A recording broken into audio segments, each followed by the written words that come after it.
പക്ഷേ ഇപ്പോൾ നമ്മൾ രണ്ടുപേരുടെ കാര്യം വിട്ടുപോയിട്ടുണ്ട്. അശോക് മേനോന്റെയും ഡോക്ടർ അവന്തികയുടെയും കാര്യം. അതിന് നമ്മൾ എന്താ ചെയ്യേണ്ടത്? വിട്ടുപോയതല്ല, പെൻഡിങ്ങിൽ വെച്ചതാ. തൽക്കാലം അവർ അബ്സ്കോണ്ടിംഗ് അല്ലേ.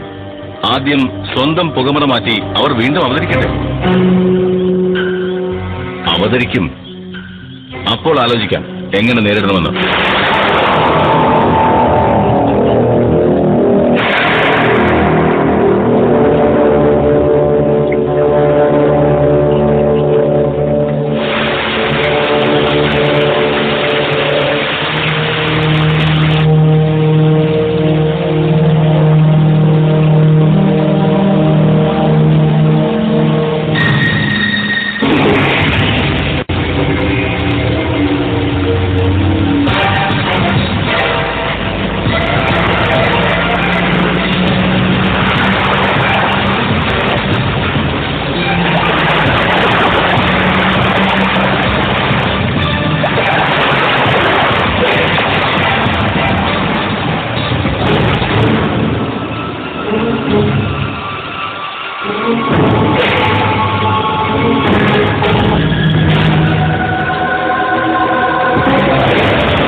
കാവൽ ഏൽപ്പിച്ചിട്ടിരുന്ന് ഉറങ്ങുന്നുണ്ടല്ലേ?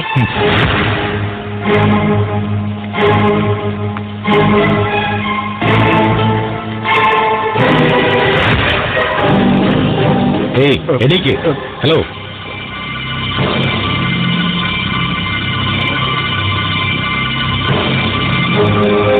ദിവസം ഇവിടെ നിന്ന് ഇങ്ങനെ ഉറക്കമാണോ പതിവ്? നല്ല തണുപ്പ് അറിയാതൊന്നും. ഇനി വീട്ടിൽ പോയിരുന്ന് ഉറങ്ങിയാൽ മതി. ഇന്നു മുതൽ ഞങ്ങളുണ്ട് ഇവിടെ. നാഗു,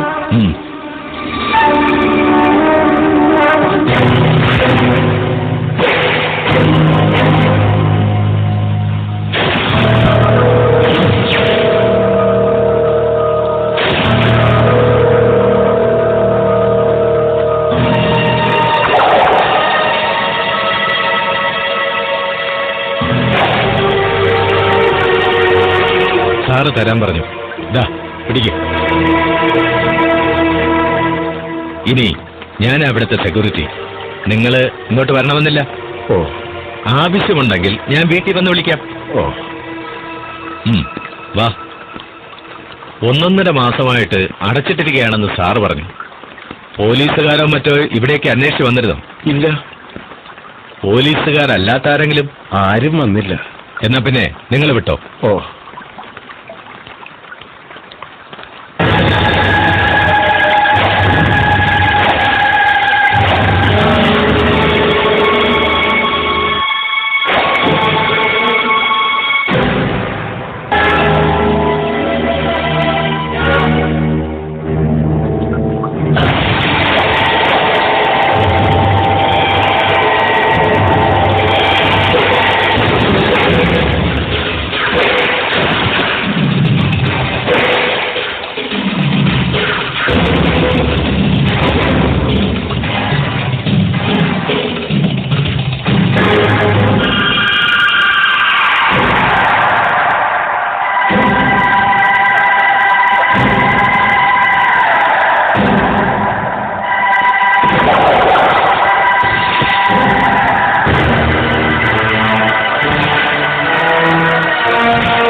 ഞങ്ങളിവിടെ എത്തി.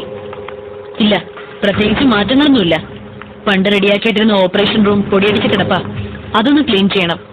പിന്നെ പോലീസുകാരിവിടെ വന്നിട്ടില്ലെന്നാ തോന്നുന്നത്. ദാറ്റ് മീൻസ് ആരും നമ്മുടെ ഈ സ്ഥലം മനസ്സിലാക്കിയിട്ടില്ലെന്ന് വേണം കരുതാൻ. I think you are very much safe here. ഞാൻ നാഗുവിനെ തിരിച്ചയക്കാം. എപ്പോഴാണെന്ന് വെച്ചാ ഇങ്ങോട്ട് പോന്നോളൂ. ഏതായാലും ഇനി സമയം വേസ്റ്റ് ചെയ്യാൻ പാടില്ലെന്ന എന്റെ അഭിപ്രായം. കാരണം we have to start from the beginning, very beginning. നാഗുനെ വെച്ച് ഇത്തവണ ചിലത് സാധിക്കുന്ന എന്റെ വിശ്വാസം. ഇവൻ കുറച്ച് പയറ്റി തെളിഞ്ഞതാ.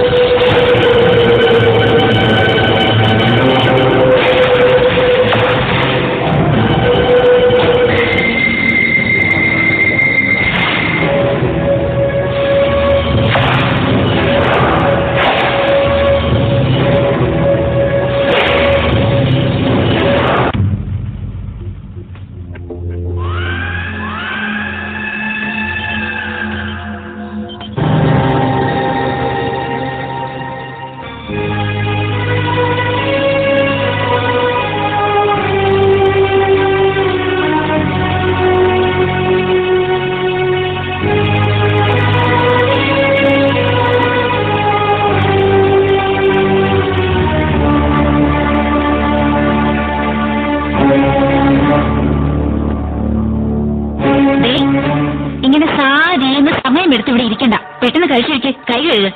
ദേ സ്കൂൾ ബസ് ഇപ്പം എത്തും.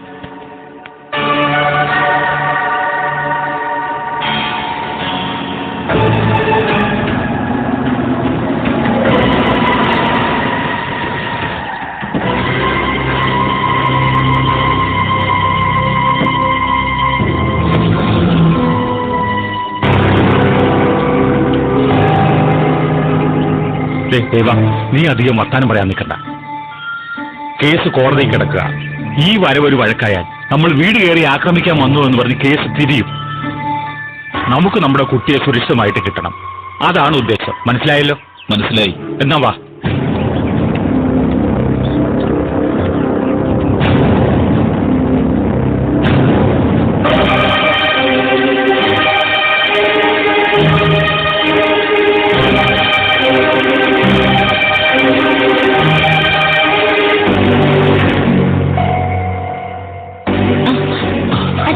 മോളെ, നിങ്ങളെന്താ ഇവിടെ? ഞങ്ങൾ മോളെ വീട്ടിലേക്ക് കൊണ്ടുപോകാൻ വന്നതാ. വീട്ടിലേക്കോ? അതെ, കഴിഞ്ഞ രാത്രി കുട്ടിയെ ആരോ വീട്ടിൽ നിന്ന് പിടിച്ചിറക്കി കൊണ്ടുപോകാൻ വന്നു എന്നറിഞ്ഞു. മോൾ എന്റെ വീട്ടിൽ നിന്ന് ആരും പിടിച്ചോണ്ടുപോകാൻ പറ്റില്ല, ഉപദ്രവിക്കാനും പറ്റില്ല. ഞാൻ ഇപ്പൊ തന്നെ മോളെയും കൊണ്ടുപോവാ. എന്നങ്ങ് ഒറ്റയ്ക്ക് തീരുമാനിച്ച പോരല്ലോ. അല്ല, ആരാ പറഞ്ഞത് ഇവിടെ ഇവിടെ നിന്ന് പിടിച്ചോണ്ട് പോകാൻ ആള് വന്നു?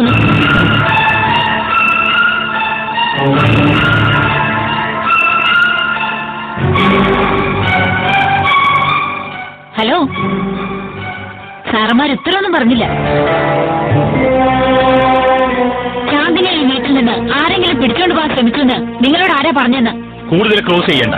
ആ വിവരം തന്നതേ വക്കീലിന്റെ സ്വന്തം മുത്തച്ഛൻ തന്നെയാ.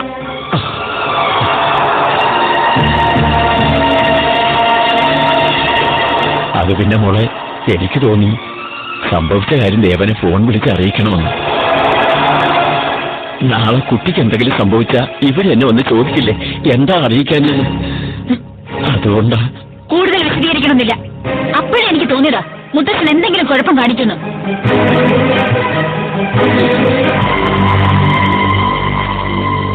ഇവിടെ ഈ വീട്ടിൽ കുട്ടിക്ക് ഒരു സുരക്ഷിതത്വ ഭീഷണിയില്ല. നിങ്ങൾ വന്ന വഴിക്ക് തിരിച്ചു പോണം. എന്റെ മോളെ നോക്കാൻ എനിക്കറിയാം. അതിനത് തന്റെ മാത്രം മോളല്ല, എനിക്കുണ്ട് ചില ഉത്തരവാദിത്തങ്ങൾ.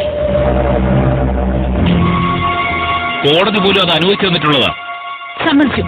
അതനുസരിച്ചാ ചില ദിവസങ്ങളിൽ കുട്ടിയെ നിങ്ങൾക്ക് വിട്ടുതരുന്നത്.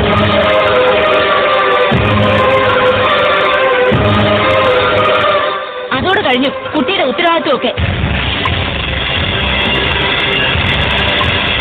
നിങ്ങളൊക്കെ നിങ്ങളെ പാട്ടിന് പോണം. അങ്ങനെ പറ്റില്ല. മോളെയും കൊണ്ടേ ഞാൻ പോവും. മോളുടെ കയ്യിൽ നിന്ന് വിട്. മോളുടെ കയ്യിൽ നിന്ന് വിടാനാ പറഞ്ഞത്. മോളുടെ കൈവിട്. നിന്നോടല്ലേ പറഞ്ഞത്? പറ്റില്ല. നിങ്ങളെ വിടാനല്ലേ പറഞ്ഞത്? മോളെ കൊണ്ടുവന്ന് പറഞ്ഞത് മനസ്സിലായില്ലേ? മാറി നിൽക്ക്. വിടാൻ.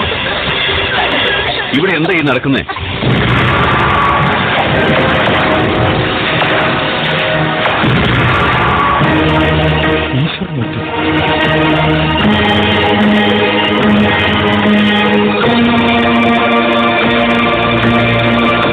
നോക്കണം മിസ്റ്റർ, ഇത് നിങ്ങളുടെ ഫാമിലി പ്രശ്നമാണ്, സമ്മതിച്ചു.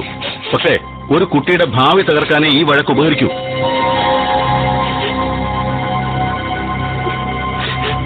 തൽക്കാലം നിങ്ങൾ പോണം. ചാന്ദിനി ഇവിടെ വളരെ സേഫാണ്. ഇതൊക്കെ പറയാൻ നിങ്ങൾ ആരാന്ന് മനസ്സിലായില്ലല്ലോ. അത് പിന്നെ പറയണം മിസ്റ്റർ, എന്റെ ഭാര്യയും കുഞ്ഞും ജീവിക്കുന്ന വീട്ടിൽ അന്യപുരുഷനെ നിങ്ങൾ എങ്ങനെ വന്നു? ആരാ നിങ്ങൾ? ഇതാരാണെങ്കിൽ നിങ്ങൾക്ക് മിസ്റ്റർ, നമ്മളിപ്പോ ഭാര്യ ഭർത്താക്കന്മാരൊന്നുമല്ല ഇവിടെ വന്നിങ്ങനെ അധികാരം കാണിക്കാൻ. അത് സമ്മതിക്കാൻ ഞങ്ങൾക്കല്പം ബുദ്ധിമുട്ടുണ്ട്. ഡൈവേഴ്സ് കേസ് കോടതിയിൽ നടക്കുന്നതേ ഉള്ളൂ, തീരുമാനമായിട്ടില്ല. ഇപ്പോഴും എന്റെ അനിയൻ തന്നെയാണ് നിന്റെ പുരുഷൻ. എന്താ, നിയമമൊക്കെ താനും പഠിച്ചിട്ടുണ്ടല്ലോ അല്ലേ? നോക്കണം മിസ്റ്റർ, ഇവിടെ നിയമവും പഠിപ്പുമൊന്നും അല്ല പ്രധാനം, ഈ കുട്ടിയാണ്. കോടതി നിർദ്ദേശപ്രകാരം കുട്ടി ഇപ്പൊ അമ്മയോടൊപ്പം നിൽക്കേണ്ട ദിവസങ്ങളാണ്. നിങ്ങളുടെ ഊഴം വരുമ്പോ കുട്ടിയെ വിട്ടുതരും. ഇപ്പൊ പോണം. പോയില്ലെങ്കിലോ നിങ്ങൾ എന്നെ മൂക്കിക്കില്ല.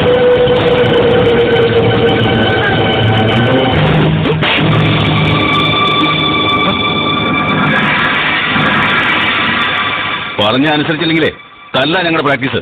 നിനക്കറിയില്ല ഞാൻ ആരാണെന്ന്. നന്നായിട്ടറിയാം ഓഫീസറെ, നന്നായിട്ടറിയാം. കൊലക്കുറ്റത്തിനകത്ത് കിടക്കേണ്ടവൻ ഒളിവിൽ കഴിയുന്ന ഇവിടാണെന്ന് പക്ഷെ അറിഞ്ഞില്ല. ഇത്രയും ആയ സ്ഥിതിക്ക് ഇനി എന്താ വേണ്ടതെന്ന് ഞങ്ങൾ നോക്കിക്കൊള്ളാം. നീ വളാൻ.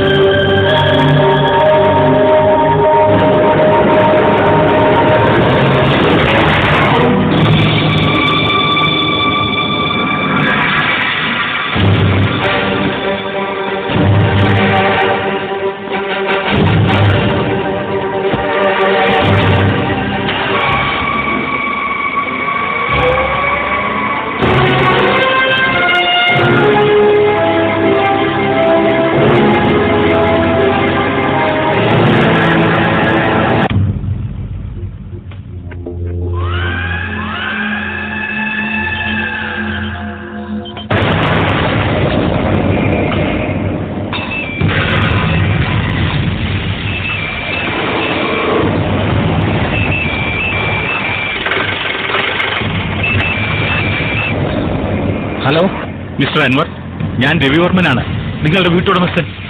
നമസ്കാരം സാർ. എന്തിന്റെ വിശേഷം? മോശമായ വിശേഷമാണ് എനിക്ക്. പക്ഷെ നിങ്ങളുടെ ഡിപ്പാർട്ട്മെന്റിനെ സന്തോഷിക്കാനുള്ള വകയുണ്ട്.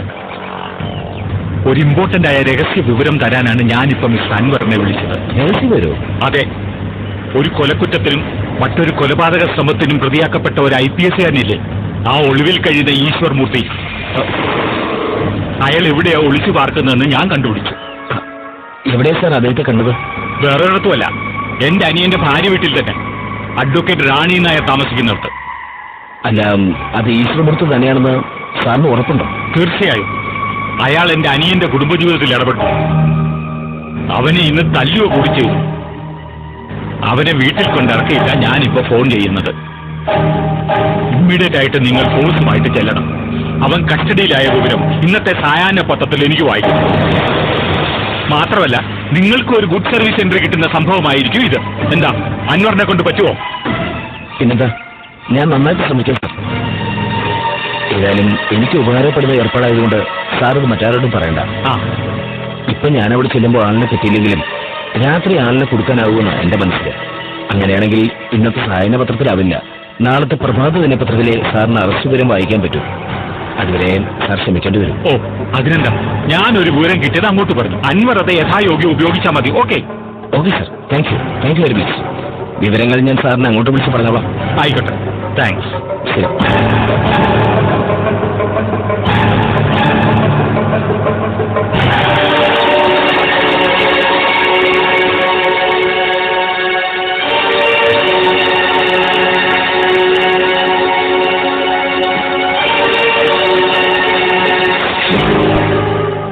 ഫോൺ സ്വിച്ച് ഓഫ് ആണല്ലോ, ആദ്യം പോയി.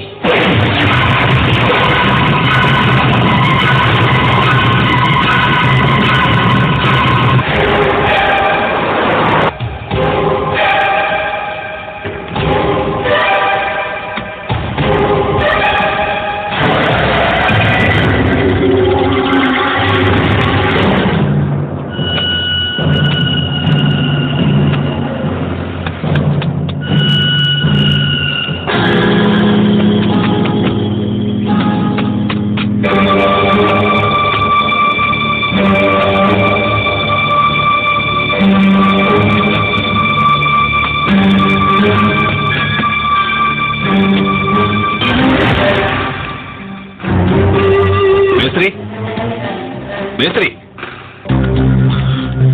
എന്താ എന്താ മേസ്ത്രി, വണ്ടി ഇതുവരെ തിരിച്ചു കൊണ്ടുവന്നില്ലേ? ഇല്ല സാർ, ഞാൻ ആ കടയിൽ നിന്ന് ഒരുത്തിനെ കണ്ട് വിവരം ചോദിച്ചിരുന്നു.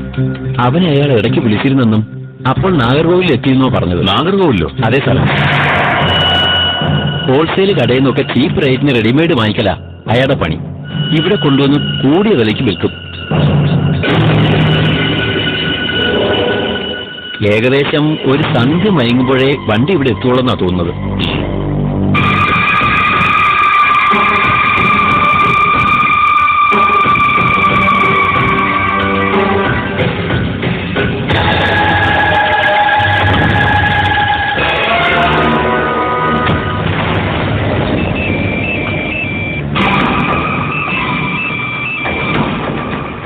ഹലോ, ഞാൻ S I കുര്യനാണ്.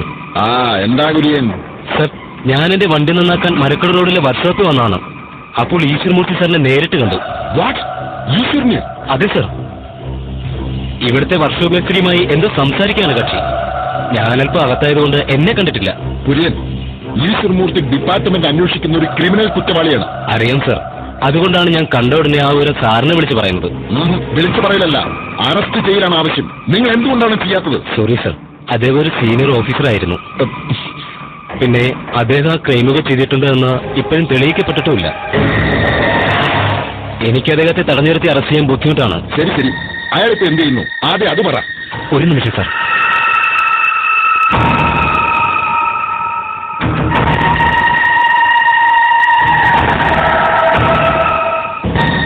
Easwar sir മേസ്തിരിക്കെന്തോ number കൊടുത്തിട്ട് തിരിച്ചു പോന്നിക്കാണ്. തന്റെ ഒരു ആദർശം. ആ മേസ്ത്രിയോട് അയാൾ എന്താണ് പറയുന്നതെന്ന് തനിക്കൊന്ന് അന്വേഷിക്കാൻ പറ്റുമോ? അതോ അതിന് വേണ്ടി തത്വങ്ങൾ പറയോ? ഇല്ല സർ, ഞാൻ അന്വേഷിക്കാം.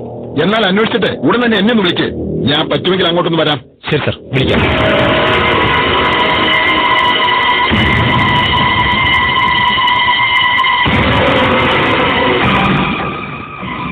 അമ്മയോടെ ഞാൻ തന്നെ തിരക്കി വരികയായിരുന്നു.